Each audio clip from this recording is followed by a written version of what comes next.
Who here is familiar with our official New Jersey state microbe? Yes, we do have one, signed into law in 2019. Streptomyces agriscience is the official New Jersey state microbe. This species of bacteria was discovered in New Jersey in heavily manured field soil and used to synthesize the antibiotic streptomycin in 1942. Streptomycin is especially noteworthy. It is the first antibiotic that could effectively treat tuberculosis, among other diseases such as the bubonic plague.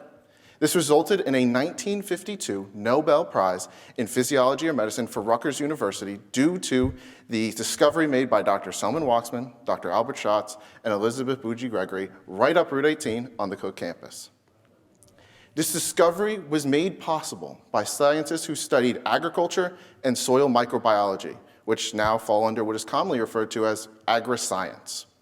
TB used to be considered an almost certain death sentence for many.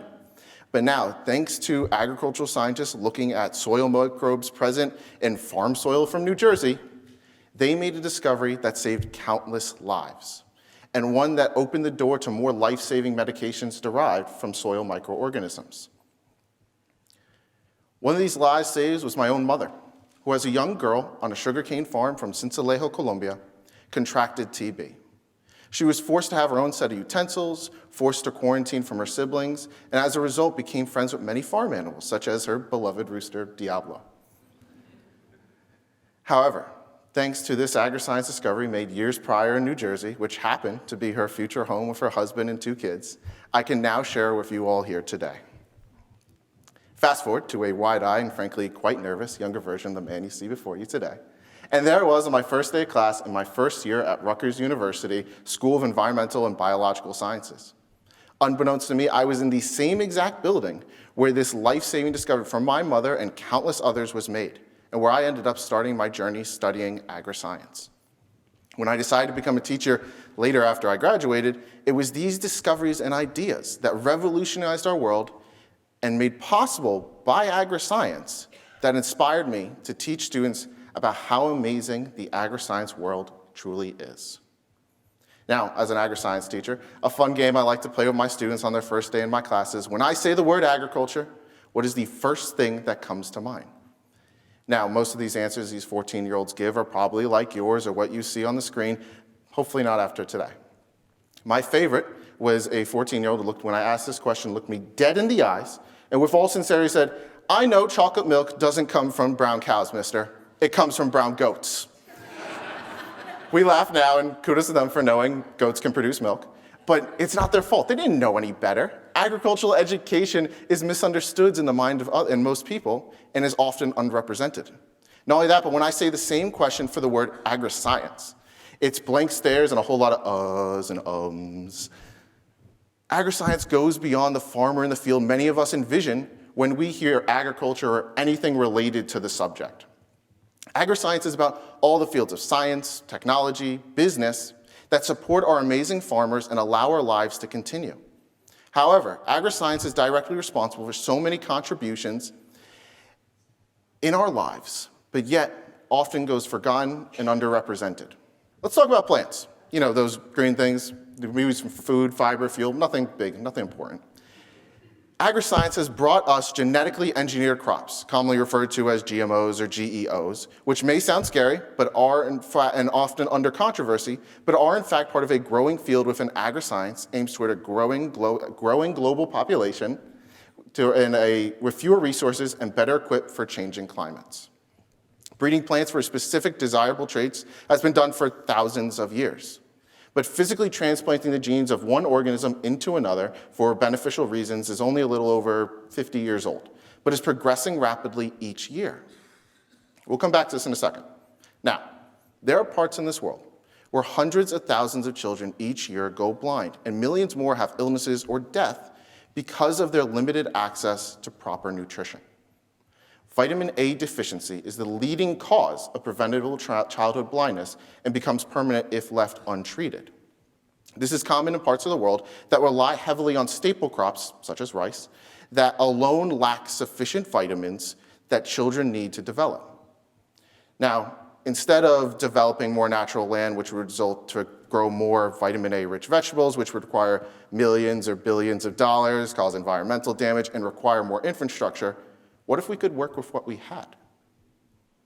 Golden rice, which has been engineered with enzymes that contain higher levels of vitamin A through beta-carotene, the same pigment possible for carrots' orange color, and this rice grain's golden hue. This rice can continue to be grown in the same methods and in the same conditions as traditional rice, simply with more benefits to the consumer, that being their daily dosage of vitamin A. Genetically engineered plants, such as golden rice, are often villainized and feared due to a lack of agriscience education and understanding the science behind the innovation. Imagine a world where with a few controlled and slight changes to DNA, we can make certain crops more nutritious, more abundant, and more robust, no matter where they are grown. That's just the beginning. Agri-scientists are now looking at plants not just as food, but as tools for solving major global problems and disasters. For example, did you know that some plants and microorganisms can clean up polluted soil? This process is called bioremediation. Let me give you an example. The magnificent sunflower is not only a joyful symbol of summer, but also a truly remarkable plant that can physically pull out radioactive and heavy metal pollutants from deep in our soil. They have been used at sites such as Chernobyl and Fukushima to remediate the soil after these nuclear disasters.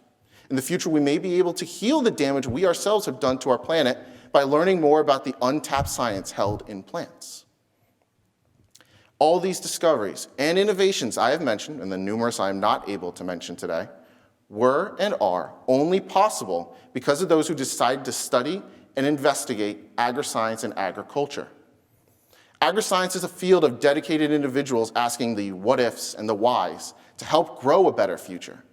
But what if people didn't study the subject and ask those questions? I know what would happen. The potential to cure thousands of children of blindness around the world wouldn't be in the palm of our hands today. We wouldn't know how we could use plants to heal the soil of our own damage. And there would be no cure for TB from soil bacteria found in New Jersey. And my mother wouldn't have beat TB. Our world desperately needs the next generation of agri-scientists, farmers, engineers, entrepreneurs, innovators, and educators, like those before, who are dedicated to the wondrous world of agriculture and making our world a better place. But to get this next generation, we need agricultural education. You don't know how many times in college I heard when people found out I studied agriculture, why do you want to study dirt and plants? What, are you going to be a farmer? It infuriated me then. And now I even hear it from parents to their children when their child expresses any interest in the field. Firstly, it's soil, not dirt. Soil's alive, dirt is dead. Get that right, it's a day one lesson in my classroom. Lastly, agri-science is so much more than farming. If your student has an interest in the field, then embrace it, because they could be making that discovery that will revolutionize the world, just like so many agriculturalists have done before. Agricultural education is not just teaching students how to till soil, floral design, animal and plant science. It's about teaching them how to think critically and innovate, especially with limited resources. It's about teaching them curiosity regarding the world around us. It's about showing students how they can apply science to solve the real-world problems of today and tomorrow, even if they feel unsolvable right now. Agri-science teaches transferable skills in and outside of science fields. But together, when paired with our career and technical student organization, the FFA, students become budding leaders. The National FFA organization has been intertwined with agricultural education since 1928 and has dozens of events for students to develop and refine skills in communication, leadership, and technical fields, with everything from public speaking to floriculture, and from the National Agri-Science Fair to agribusiness management. Just as the cross-section of corn in the FFA emblem represents unity, since corn is grown in all 50 states and US territories, yes, Alaska grows corn, agricultural education exists and is necessary no matter how rural, urban, hot, or cold the area is. Agricultural education offers unique opportunities and perspectives from across the nation and globe that many students in high school do not get to see. Yes, teachers in schools may use similar national curriculums, participate in similar FFA events, but what I teach in Piscataway, New Jersey, I can guarantee is going to cover different problems, experiences, ideas than, say, a program in Bakersfield, California, but both are still amazing agricultural education programs. Trying to describe all that agricultural education encompasses in just 10 minutes or so is impossible. But I do hope you understand this. Agricultural education is about the students. These future leaders will not only shape the future of agriculture and agri-science, but will make their marks on any industry that calls to them. I'll leave you with this request. The next time you take a bite of food, think about the science, the people, the work, and the ideas that grew and brought it to your hands and mouth. Recognize that agriculture is not just about growing food, it's about growing a hope for a better, abundant, and knowledgeable future. There are countless discoveries still out there, just waiting for the curious minds tomorrow that are sitting in our classrooms today. Thank you.